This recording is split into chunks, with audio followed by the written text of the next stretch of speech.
Et si l'amour était la seule chose qu'on ne peut pas acheter, même avec une fortune?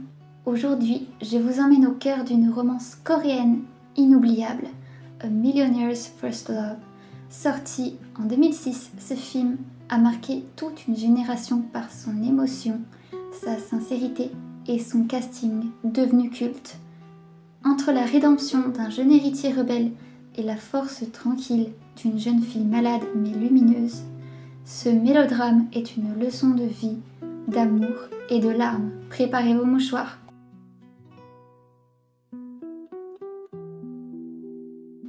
Bonjour tout le monde, j'espère que vous allez bien.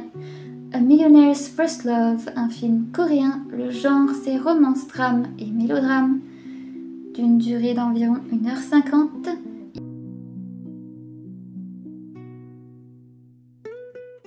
Il a été réalisé et scénarisé par Kim Tae-kyun, aussi connu pour Volcano High et Temptation of Wolves.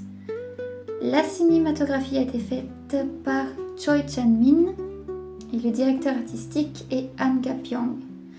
Les rôles principaux sont attribués à Hyun Bin et Lee Yeon-hee et les rôles secondaires à Jung-wook, Lee Han-sol, Kim Byung-se et Jo Young-joon.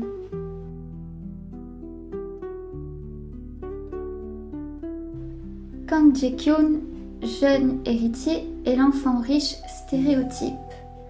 Arrogant, il sèche l'école, conduit des voitures sportives et fréquente des clubs. Sur le point d'hériter de la fortune de son grand-père, Jae-kyung doit remplir une condition pour ce faire, être transféré dans un lycée à la campagne et y obtenir son diplôme. Tout cela en étant privé de tous ses biens et de son argent. S'il n'obtient pas son diplôme ou abandonne ses études, il perdra tout. Il part donc à la campagne à contre-cœur, découvrant un style de vie et des habitants bien différents de ce à quoi il est habitué. Une fois installé dans sa nouvelle maison, il rencontre Choi Eun-wan, une lycéenne de son âge qu'il a vue auparavant à Séoul. Elle semble voir en lui quelque chose de spécial.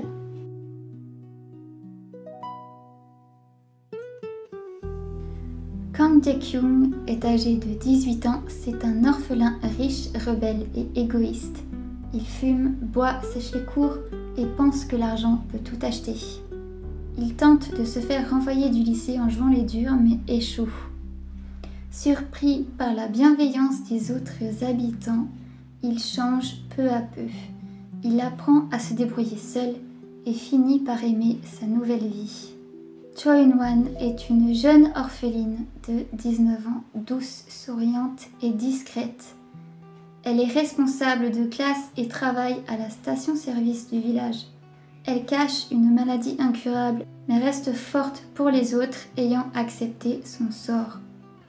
Elle vit au jour le jour et profite de chaque instant. Sa gentillesse et sa force intérieure inspirent ceux qui l'entourent.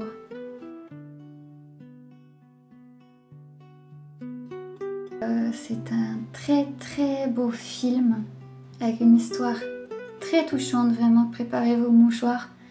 J'ai dû le voir 2 ou 3 fois et c'est tellement émouvant. Personnellement, j'ai pleuré à chaque fois.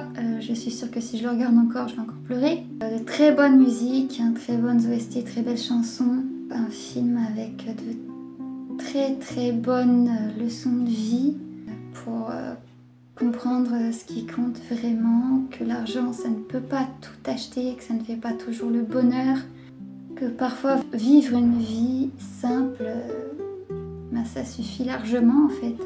Donc voilà, un film que je recommande très fortement. Si vous ne l'avez pas encore vu, allez le voir.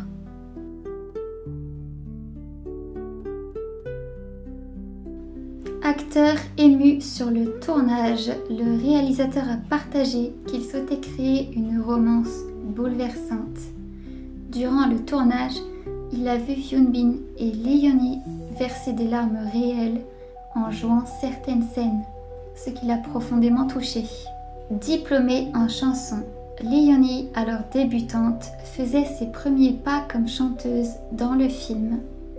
Elle interprète Do-Ré-Mi, tiré de The Sound of Music pour la bande originale. Une performance qui lui a valu le titre de Nation's First Love en Corée. Métaphore dans la scène de la pièce. Lors de la répétition et représentation de The Sound of Music dans le film, le jeu de scène reflète subtilement la relation entre Kang Jae-kyung et Choi Eun-wan.